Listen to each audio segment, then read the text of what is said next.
All right, buckle up, because Wolverine is in for a rough ride. We're thrown right into the thick of it. The title looming overhead, Wolverine, in bold white letters with a fiery red outline. Below it, we see Wolverine himself leaping down, claws extended, a snarl of pure rage contorting his face.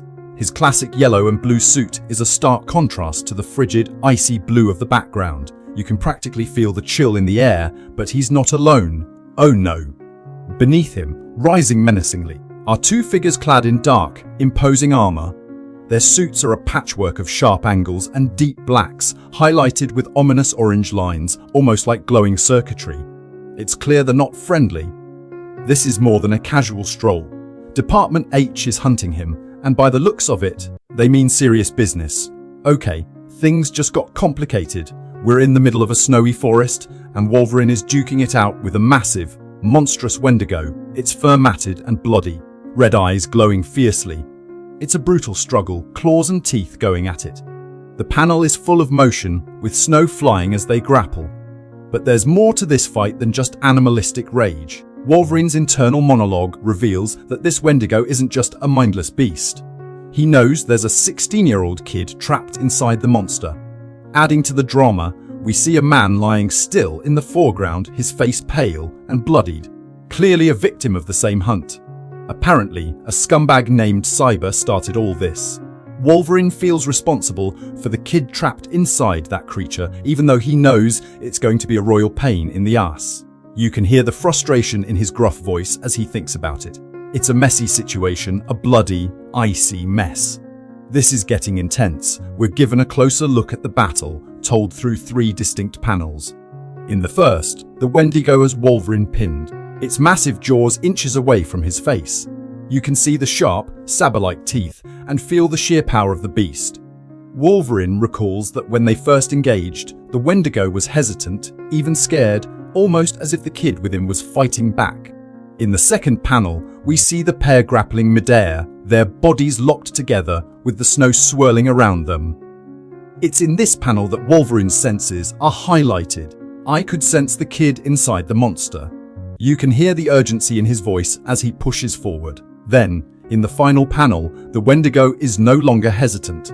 He's gone full beast, eyes glowing, teeth bared, and blood on his claws. Wolverine notes that the creature has gotten a taste for flesh, and with spilled blood in the air, it's become even more savage.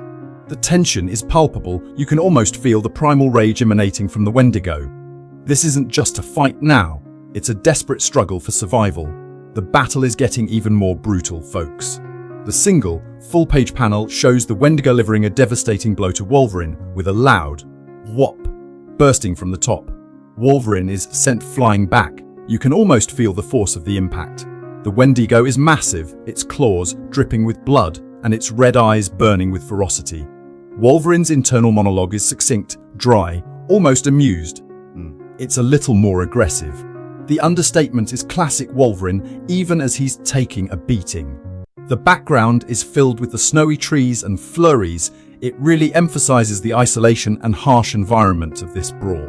It's clear the fight has shifted into high gear. This is a struggle where every blow counts. Okay, things are about to shift. We see a sequence of 4 panels showing Wolverine's reaction to the last blow, and he is not down for the count just yet. The first 2 panels are focused on his recovery, starting with an "un" as he picks himself up off the snowy ground. The camera moves closer, and we hear a guttural "rug" as he steadies himself, his muscles tense, ready to retaliate. Then bam! In a large, dynamic panel, Wolverine unleashes his claws with a ferocious "irag." The onomatopoeic sound effects, snikt, accompany the visual of his claws slicing through the air. It's a classic Wolverine moment. The final panel shows Wolverine charging forward, his claws extended. But it's not just blind rage. We see a thought bubble with a shaky, "Please, please help," coming from inside, reminding us that he is fighting for the kid trapped within the beast. The tables are about to turn, the battle pauses, and now we shift our focus to the aftermath. It's a multi-panel sequence showing Wolverine's actions and internal thoughts. First, we see Wolverine standing over a fallen Department H agent, who looks like he took a fall and messed up his leg pretty bad. It was the scent of the blood that drove the Wendigo into a frenzy. Wolverine's monologue reveals that he almost forgot about the agent who looks separated from his team. It seems the Wendigo had him prone too, but the kid inside is still fighting and not letting the creature finish the job. The second panel shows Wolverine tending to the wounded agent. He's not letting his personal mission get in the way of helping him first. He says the monster hasn't fully taken over, but he has to act fast as the Wendigo is known to pass on the curse through its bite. In the third panel, Wolverine, with a gruff, "Sit still, bub," starts tearing strips from the agent's uniform to bandage his wounds. He notes that his mutant healing factor protects him from the curse most times. The final panel is a close-up of Wolverine, the sound of snicked, as he extends a claw to help with bandaging. We also get a reminder that he has to focus on the big picture, as tending to the agent is just the first step. It's a moment that highlights Wolverine's complex character, a fierce warrior with a sense of responsibility and even, dare I say, a little bit of compassion. The situation just took another turn, folks. The top two panels show Wolverine continuing his efforts to help the downed agent. He explains that his healing factor is the only thing he's got, and there's no guarantee using his blood will work. But it's the only shot this guy has, and I'm hoping it'll be enough to keep him alive for a few more minutes. Wolverine is going to bleed out and use his own blood to make sure this agent doesn't turn into a Wendigo. You can see in his eyes that he's focused and resolute. Then, we're hit with a sudden shift in perspective. We're shown a group of Department H agents, their dark armor and glowing red visors creating a menacing image as they rush through the woods looking for their missing agent. The lead agent barks out orders. "Agent Tremblay's last location was right around here, sir, so let's find him. And keep your eyes open, damn it, that murdering mutant SOB is still out here somewhere." They're closing in, and Wolverine is in the middle. Finally, the scene cuts back to Wolverine with another thought bubble. Well, this ain't good. Got to find the Wendigo before. Then he stops mid-thought. The final panel shows his face contorted in a mix of pain and realization. Whore. And he states, "Too late." Again, something bad is about to happen. The tension is off the charts. You can hear the anxiety in his voice. It's a race against time, and it looks like time has run out. Chaos erupts. It's a three-panel action sequence, and the sound effects are explosive. Literally, we see the Wendigo roaring with a growler as it's riddled with laser fire from the Department H agents. The blam blam of the energy weapons fills the panel, and you can feel the intensity. One of the agents is surprised. "B-boss, what is that thing?" And another one replies, "I know, but I shot it 5 times and it's still coming." They clearly don't know what they are up against. The middle panel shows Wolverine leaping into the fray, shouting, "Put your guns down, you chumps. You're just making him mad." He's trying to protect the kid trapped inside, even as the red energy blasts continue to strike the Wendigo, making him even more aggressive. The final panel shows how things go from bad to worse. The lead agent shouts in exasperation, "There's 2 hairy murderers with claws. Oh, grin on me," before yelling, "Well, shoot them both," with blam.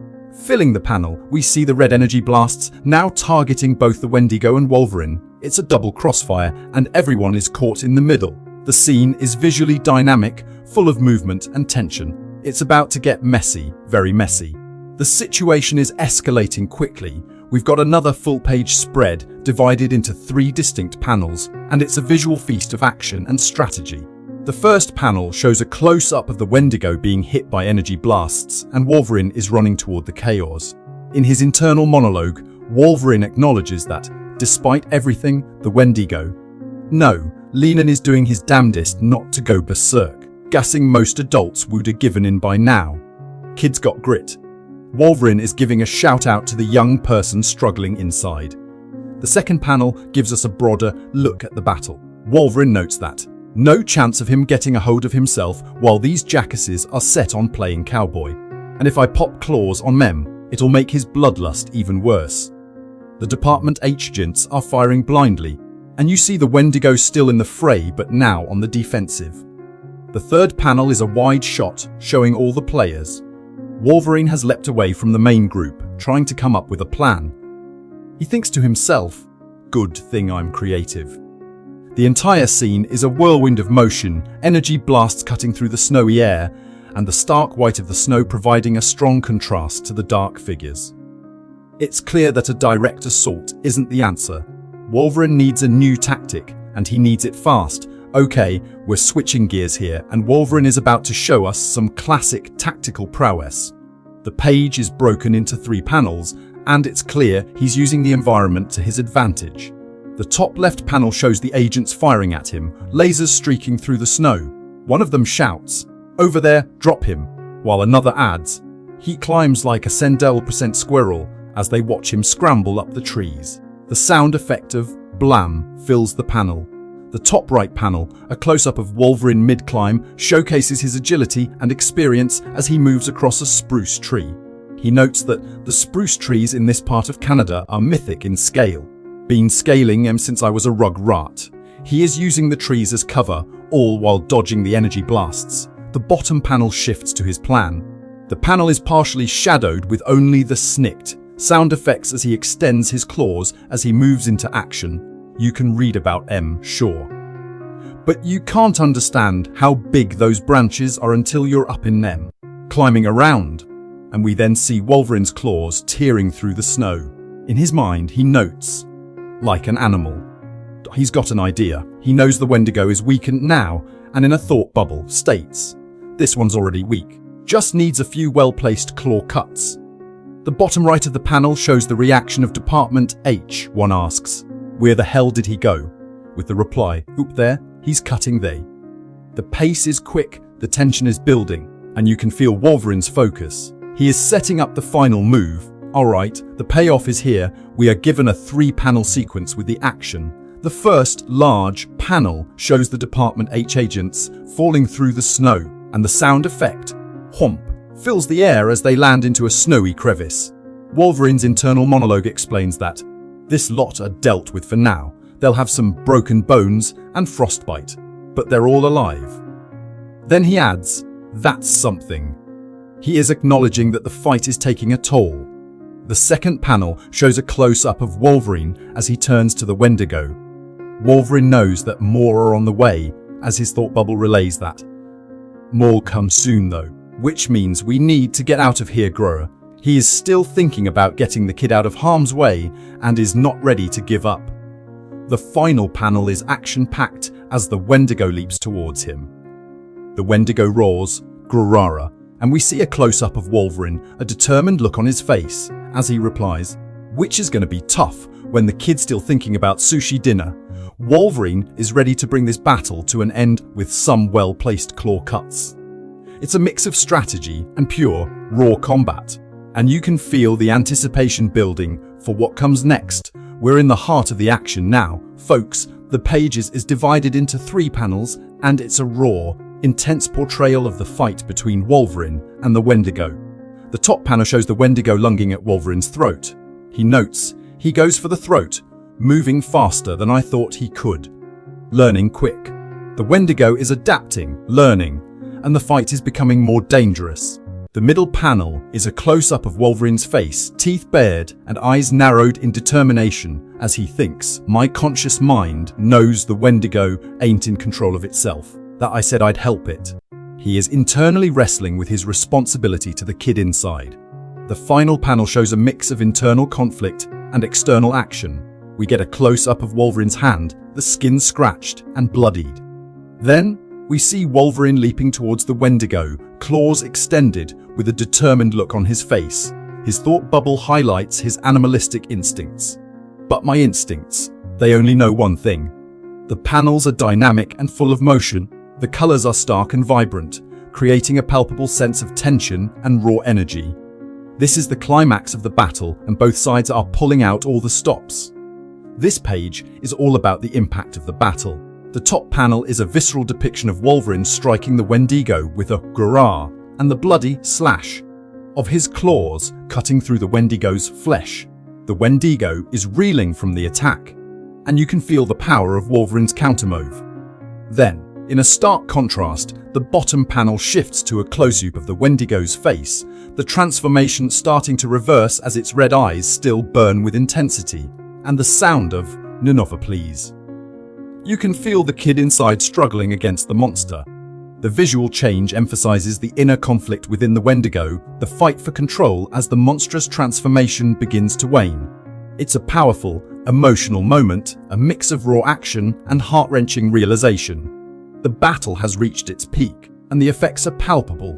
This page is a deep dive into Wolverine's inner world and the final act of his fight with the Wendigo. It's a four-panel sequence filled with monologue and action. The top two panels are focused on his thoughts. Wolverine recalls, "I've been to the Bloodridge of Rage more times than I can count," but his thought bubble relays, "At times, it's taken long days of meditation or telepathic intervention from the world's most powerful psychics to bring me back." Then, in a close-up of his face, he thinks, but sometimes all it takes is a couple of terrified words in a kid's voice. He is driven by his need to help the kid inside the beast. Then, the scene shifts to two panels of action. The bottom left panel shows the Wendigo staggering, wounded. As Wolverine explains, "I get control of myself and switch up tactics, determined to get the Wendigo, to get Leonard, out of here in one piece." He goes on, "When you're 5'3", putting a sleeper on a guy the size of the Hulk ain't exactly an easy feat. But if life was easy, the final panel shows the Wendigo starting to morph back with the thought bubble. "Well, I'd be a real different man." The scene underscores Wolverine's personal struggle with rage and his determination to rescue the innocent. You can feel the weight of his responsibility and his internal battles. It's a mix of intense reflection and focused action. The action continues to unfold. We're presented with a four-panel scene that's a mix of tension and surprise. The top left panel shows Wolverine standing over the downed Wendigo, saying, "Endalor, me guess I'm carrying you out of here. That's gonna be." The thought is cut off as the panel shifts to the right. The top right panel shows Wolverine now kneeling next to the creature. He notes the smell of blood and beast and thinks, thick enough they almost mask her approach. The sound effect of click indicates someone is about to make a move. The third panel shifts the focus as Wolverine looks up at a Department H agent who has snuck up behind them with a weapon drawn. Wolverine thinks, "Thought I got you all. Guess I missed one." We see the agent's gun is trained on Wolverine, and in a thought bubble says, "Don't move a muscle." And then, in a quick turn, the final panel shows the agent speaking. "Sometimes you make snap decisions in this line of work, unlike the other badges. This one's got half a brain." We see Wolverine with his hands up as the agent continues, "Listen, I ain't gonna hurt you. Matter of fact, you seem like the only one of these clowns who listen to." A loud blom cuts the agent off. A red beam from another Department H agent has targeted them both. You can feel the surprise and betrayal. It's a fast-paced series of events, showing how quickly the situation can change, highlighting the complexities of trust and alliances in this chaotic situation. This is a tense confrontation. The page is split into three panels, and the focus is now on the unexpected alliance and internal conflict. The top panel shows Wolverine roaring and extending his claws. The sounds effects of gra and snikt fill the panel as he prepares for action. Then the panel shifts as the Department H agent shouts, "Stay back, I don't want to kill you," while standing in front of a snow-covered background. This indicates this individual is not aligned with the other agents. Wolverine's internal monologue explains the situation, "Don't want to kill." With a whole hell of a lot of effort, I stop and focus on the fact that the shot to the thigh was deliberate. Nobody's trying to kill you right now.